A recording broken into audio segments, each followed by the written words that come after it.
If you can't take a 2-week vacation without your agency falling apart, you don't own an agency. You are the agency. Today's guest, Steve Guberman, built one, sold one, and now coaches others to stop making that mistake. And then this episode of Strategy Talks, we'll be talking about what actually builds value, what silently kills it, and how to build something worth buying and worth running. This episode might be the wake-up call you didn't know you needed. This is Strategy Talks. Stay tuned. I'll be right back.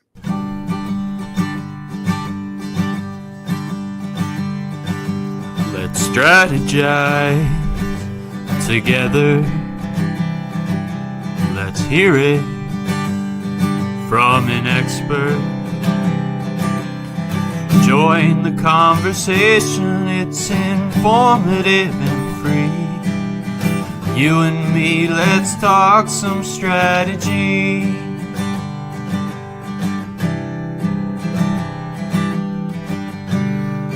Now here's your host, Morin-van.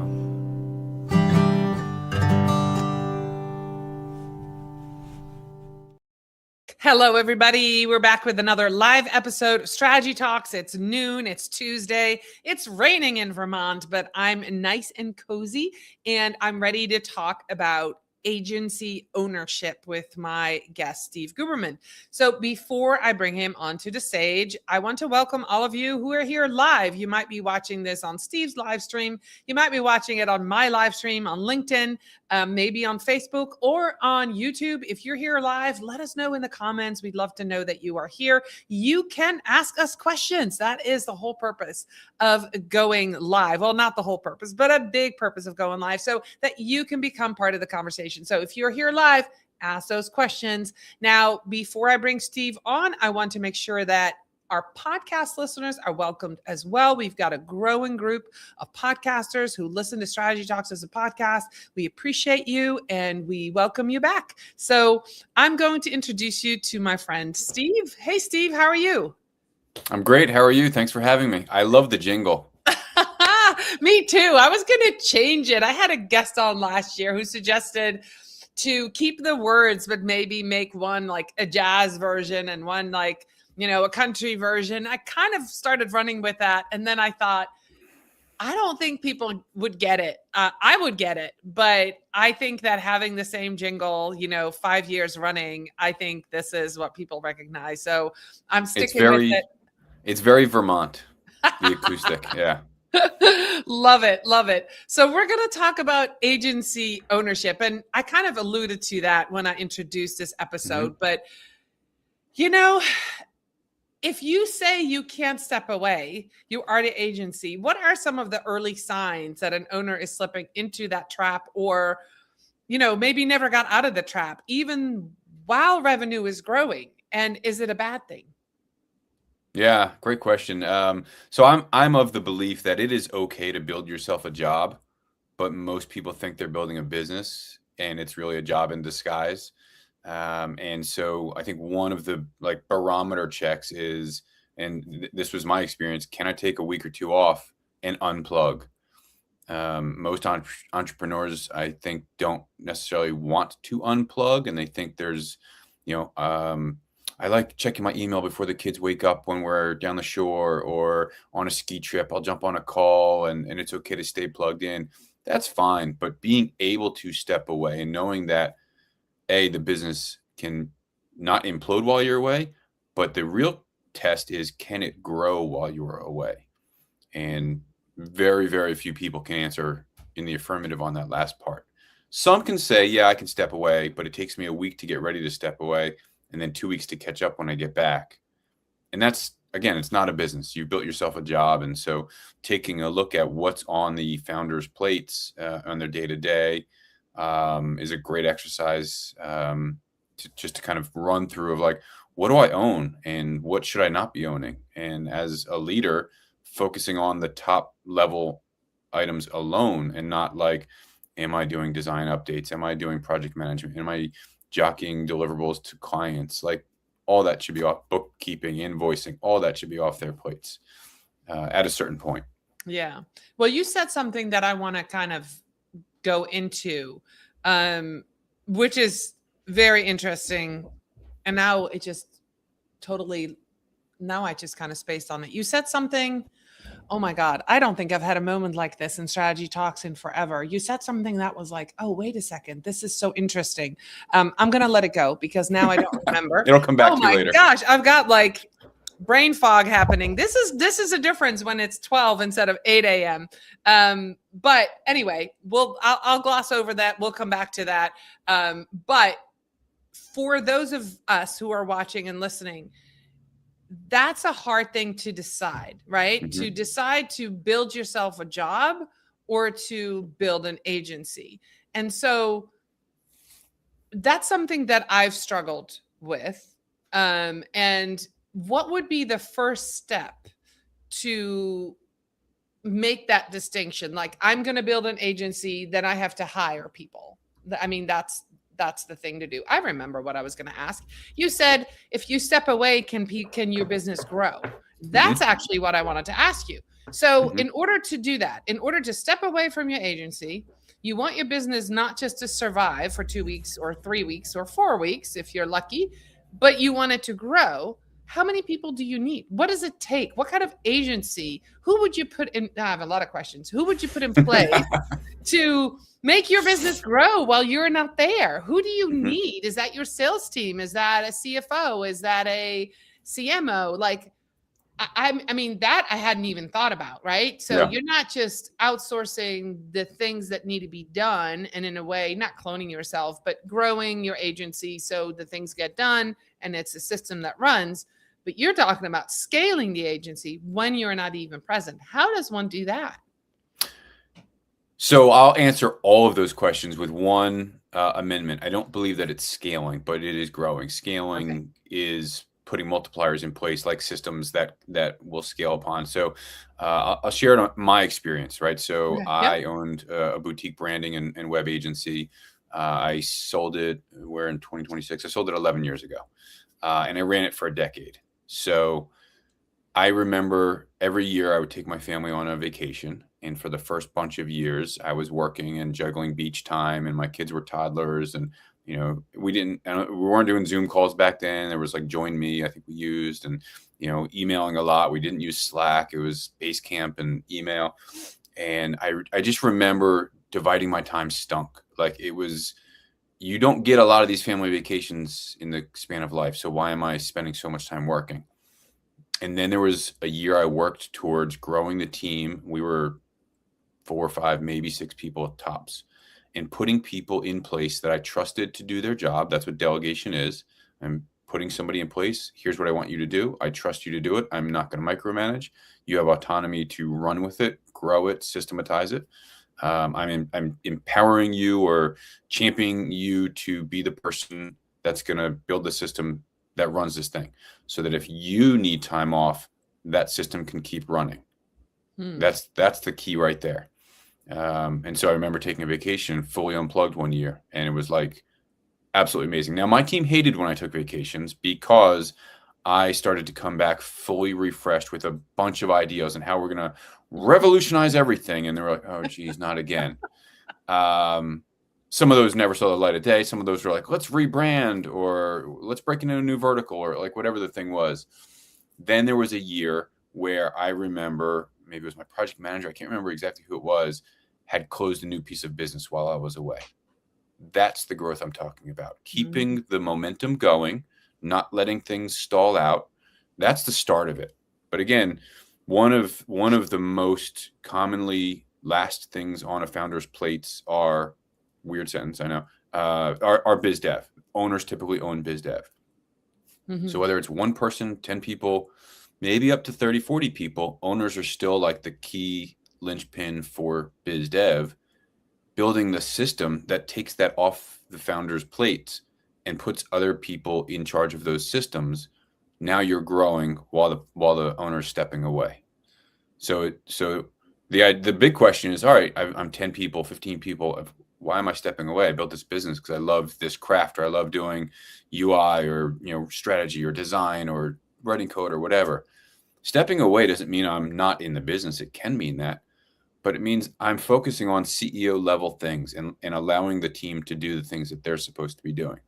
So CEO level things are typically your core jobs are setting the vision for the business, and that includes the goals of growth or intentionality or culture, things like that, and building the rally cry from your team, putting the resources in place that your team needs to hit those goals, and clearing away the obstacles that could get in their way from hitting those goals. Okay. That's the chief job of a CEO. If you also want to still do design, cool. If you want to still be part of biz dev, cool. But being involved in more than just that means you've got a job, because so many other things rely on you, as opposed to the autonomy of these different channels can do what they're supposed to be doing.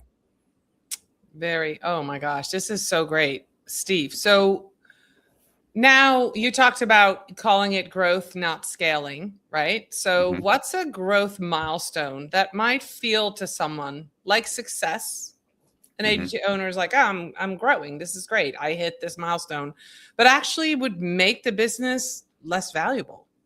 Is there such a thing? Less valuable. That's a good question. So I'll answer the first part by saying that I think it is an injustice to define goals for anybody. And I think we spend too much time chasing what I call copycat goals. I saw somebody say they hit 7 figures and I want to hit 7 figures. Or I saw somebody say they hit 8 figures and I want to, we've got the 7-figure agency folks and the 8-figure agency folks. And I saw somebody say 25 people and that sounds cool and I want that.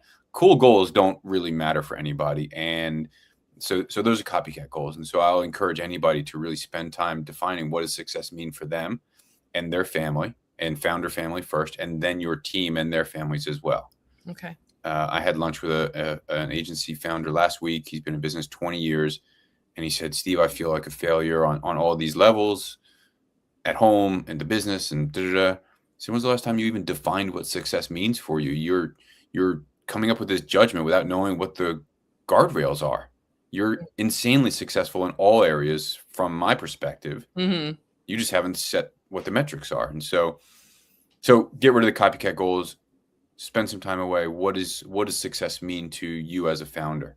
And I also believe that if I'm chasing goals that don't mean something to me as the founder, there's an inauthenticity that my team is going to identify, and they're not going to be excited to chase those goals either. So when the goals mean something to me, my team will get behind me at like a force multiplier. So then the other part of the question is like, what are goals that add value or detract from value? I don't say it's easy, but the norm is I'm going to chase 10, 15, 20% organic growth every year. And that's top line growth. Yeah. The goals that really matter is if you're $1 million in top line growth, top line revenue, what's your gross margin? What's your EBITDA? Gross margin is probably one of the most important numbers that people forget to even look at. After what does it take to get the work done? How much money is left over? What percentage of that is left over? So goals should really be not always chasing top line growth, but improving operationality, improving efficiency, improving your team delivery, and increasing your profitability. Because at the end of the day, when somebody's looking to buy your business, if you're looking for an exit, they're looking at EBITDA. If you've got, again, $1 million, $5 million, $10 million business and there's no money left over, there's really very little value there. Yeah. So I'll say, chasing top line and ignoring, midline or bottom line is doing a disservice. But then also I think chasing business outside of your core vertical. I'm a big fan of niching. I did it way too late when I finally did develop a series of verticals that we owned. It was a game changer for our business development process and for our efficiencies and our profitability. And so let's say you're deeply niched in commercial real estate and architecture and construction and engineering. Like that's a really good vertical. And then suddenly you're going after whatever B2C or, consumer goods or something like. It's a waste of time and it's a waste of energy and it's going to destroy the profitability. So I think that's chasing growth that could be harmful. Yeah. So you are now also helping people sell businesses, correct? So when you're advising on a sale, somebody has an agency, they're ready to sell. What's the first thing as a buyer would look for that most founders might overlook? What's one of those mistakes that they come to you, I'm ready to sell, and you're like, no, you're not. What would that be? So I'm more excited to help people buy businesses Then and sell. build Okay. their enterprise. But Okay. there's so much exit activity going on right now that it's a great question. And so client concentration is massive discount indicator. Owner reliance is a huge discount. We talked about that earlier. If you still have this job instead of a business and you can't say, here's my business, give me some money, I'm walking away. Go through the time, spend the time to go through like an operator's audit and realize what is on your plate. I have a download on my website. We can drop the link into the chat or whatever, but like spend the time going through the exercise of what's on your plate, because you can't sell a business. So owner dependency is massive. EBITDA is the midline and bottom line numbers, again, percentage wise, far more important than top line revenue. Okay. That makes a lot of sense. And what we haven't talked about is the elephant in the room, AI. I know it has a huge impact on deliverability, on productivity, on how agencies are run, everything. So what are you seeing? Are you seeing panic? Are you seeing excitement with business owners? Are you seeing them selling because they're ready to get out? Like, I have ideas and I see things, but I want to know what you see, because I think marketing in the last 18 months has been sort of a scary roller coaster ride. And I think it will continue to be for a little bit, but owning an agency and employing people and being responsible for that, and client after client turning to AI or trying to turn to AI and then coming back and saying, it didn't quite work, would you take me back? All of those things are happening. So what are you seeing in that? And this is kind of like a side question, because I have other questions about agency ownership, but I think this is an important one as we're talking about what's happening right now in 2026. I think I need to spend some time fishing to really like solidify my thoughts around AI and the impact, because man, I have so many thoughts, and so I'll conscious stream them to you. Shut me off or redivert me if I go haywire. I think it is absolutely a scary time, but it's also such an amazing time, and we're seeing so much creativity being funneled into what can these tools do for us and for our teams. Sure. I fully agree that brands that are trying to do AI on their own are, for the most part, failing. I think that agencies that are not leaning into AI are also failing. They're failing themselves and their teams and their clients, for that matter. So I had previously identified these 4 stages of like AI adoption for an agency. I don't know if it's still as rigid, it's evolved, but I think this was like October, November of 2025, where this is what I was seeing. And based on, I talked to easily 20 agency owners a week between networking and clients and referrals and M&A activity. And so there's those that have been in business for 15, 20 years. They've reinvented themselves through the 2008 crash, through pandemic survival. They don't want to reinvent themselves, and they're like petrified of the AI tsunami that's coming at them, if not already on them. So that's a panic sale. They are in a bad spot. The second is there's some curiosity around AI and what can it do for us. And so maybe they're starting to, they're doing searches through ChatGPT instead of Google, that kind of curiosity. Maybe they've started to use Zapier and middleware, and like they're doing some minor stuff, but they're not building things, and they're certainly not selling things. The third is they're building full on efficiencies and tools for their agencies. And this is like a really sweet spot to be in. I'm seeing AI development cut dev time, or AI tools cut dev time 60 to 80%. I'm seeing people build out low code development tools, or even like full websites and web apps through Claude Code and OpenClaw, and some really, really powerful stuff. That's not going to eliminate your team. They are not production ready. You need human interaction. You still need people to sell it and manage it and integrate it. And so there's still human side of things for that. That's a really powerful place to be in.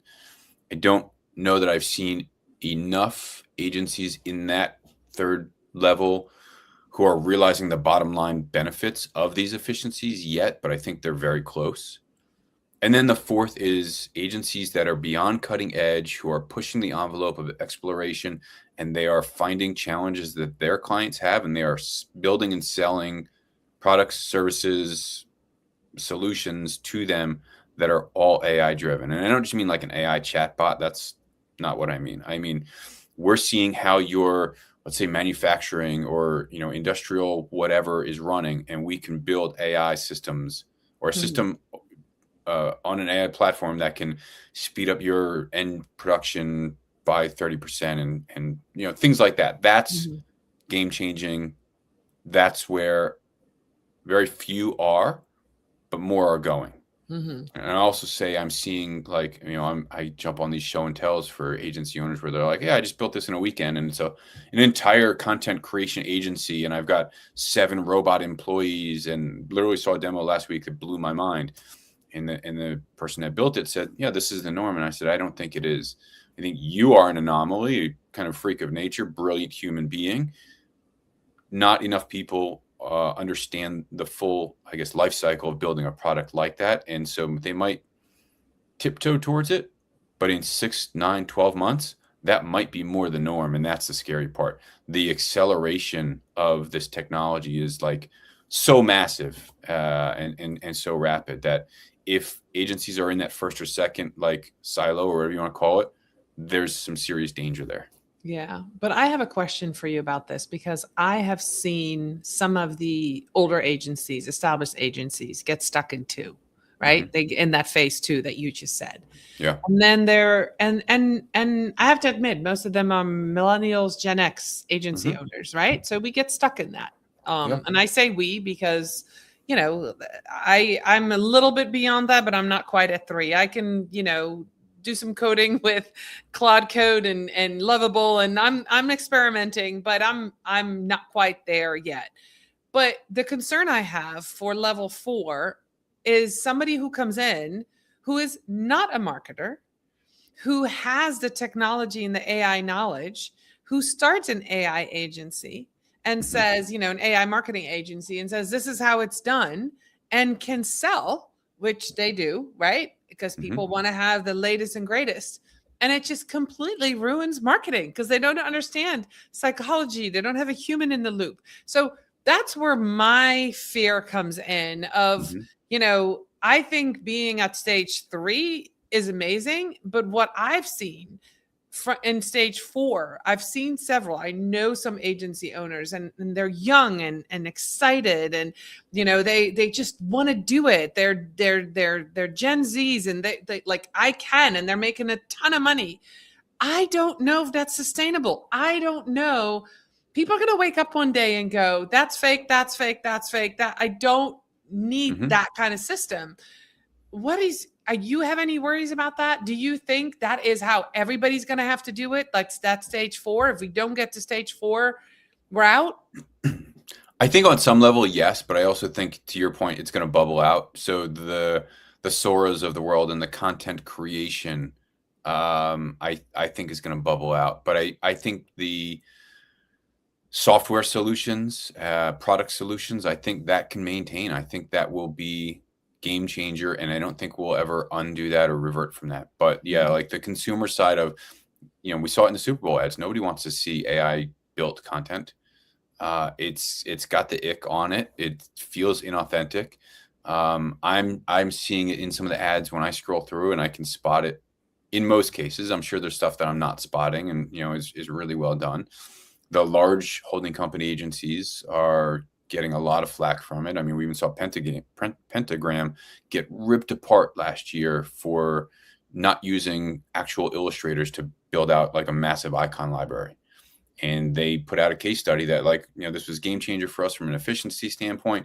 We spent hours doing prompt engineering instead of hundreds or thousands of hours doing hand illustrations, and the community ripped them to shreds. And so I don't know like what that balance is, but I do think that people are pushing the envelope and then getting pulled back, and pushing the envelope and getting pulled back. I think we've got to have that. You've got to break some eggs, right, to make the omelets. Yep. And you have to know your audience, right? There are certain, if your ICP includes Gen Zs, go test it, go do it, go, if you're a marketer for people that are in their teens or 20s and they have a cool SaaS product or they're marketing anything, yes, then use all the AI tools because that's what they're expecting. But if you're a big enterprise or you're, an established business that targets millennials and up, be careful. I mean, that's what I would say. But that's just my worry. That's what I'm seeing. I'm seeing the push for a lot more AI generated content, AI generated, especially videos with avatars. And I'm like, who's watching these? You might click on it for 2 seconds, but you click away because you can instantly see it's not that person. But what they're doing and what they're counting on is volume. They're counting on volume and being everywhere. Celebrities are selling their NIL to AI models. I forget the guy's name. He was in Jurassic Park. He said nature finds a way, whatever that guy's name is. He sold his likeness to an agency to create an AI model of himself. And there's easily a dozen more that have done that. So they now have this person living on a server, and they can just generate an ad in literally minutes with this person behind a product. So that is insane that celebrities are getting behind it and selling themselves into robot likeness. I think certain demographics are going to be less accepting of it than others. I don't know where that line is. I think older folks, trending gray, are going to be like, whatever. The younger folks, I think younger folks want more authenticity in what's being sold to them and how it's being sold to them. That makes sense. Yeah. So believe it or not, we're getting close to wrapping it up, but I have a couple more questions. Okay. So is there ever a trade-off between building an agency that's sellable and building one that's enjoyable to run? Or can you have both? Can you start an agency, work in an agency? I'm not selling for 20 years. I love it. Or do you always have to have that exit plan to 5 to 10 to 15 years in mind as you build your agency? I think the 5, 10, 15 year time frame is very scary now. So I would compress the heck out of it. But I will say having an agency that is attractive for an exit is just a well-run agency. Okay. And that means that, again, it's operational. I did a webinar on it with Peter Kang last month, I think, where when you've got a business that runs really well, you have optionality, which means I can stay in it and I can work part-time, full-time. I can do the thing that I love. I can still go golfing or fishing or spend time with my family or whatever. And I'm making a good living off this business. Or maybe I want to sell it because it's ready to sell, because it's running really, really well. And so a lot of the coaching that I do allows agency owners to get a business that is sellable, even if they don't want to sell it. That's not typically the priority. And if it is, cool, let's do that work. You might realize, oh, this is what it feels like to work in a business that runs well. Maybe I don't want to sell it. Or maybe I want to let my team run it and I will just take an advisory paycheck and go do something else, build something else, whatever. So I think they are one and the same. Okay. Well, I've got one last question. Okay. What's a decision that you made in your own agency that increased its value but made your day-to-day life harder, maybe? And would you do that again? Was there something you did? I don't know that I can identify something that I did that increased our value that made it harder, but I will say in our third year, we did an acquisition, and it was my first and only acquisition. And I wish I had done more. I wish I had known, I've said this a number of times, I wish I had known that was an unlock for scalability in growth. So I will say that was massive. And here's what I'll say. We chased an RFP that game changed for us. It doubled our agency overnight. and it was an ego-driven decision on my part. My team was behind me, but that was a massive decision that caused a lot of harm at the time, because doubling so quickly was very unhealthy. So those are probably two. But yeah, acquisitions, I wish I had done far more of them. All right. Well, that's something. If you're watching, if you're listening to this, take Steve's advice and check into that. That might be a way for you to grow and expand what you can do and offer more services and service more clients. So, Steve, if people at the end of this conversation want to meet you, you do a lot of networking. You help a lot of agency owners. You have events. You host events. You speak. Where should people connect with you? What's the one place that they should connect with you so they can get all of the goodies? Probably LinkedIn is the easiest. Just look up Agency Coach. That's my handle. That's probably the best way to do it. Okay, awesome. And you mentioned some resources, so we'll make sure that link goes in this live stream on all of the channels, but also in the show notes on the podcast. If you're listening to the podcast, make sure we have those resources in there, as well as your LinkedIn profile. Thank you, everybody, for staying to the end. And Steve, thank you so much. This was a fantastic conversation. I think so many people need to hear this. I bet you that's going to be a lot of replays of this. I'm going to listen to this again because this was great information. Thank you so much. I'll be back next week. Actually, I'll be back in 2 days with a special episode of Strategy Talks talking about LinkedIn benchmarks with a panel discussion. And then I'll be back next week with another regular episode. So see you all later. Bye, everybody.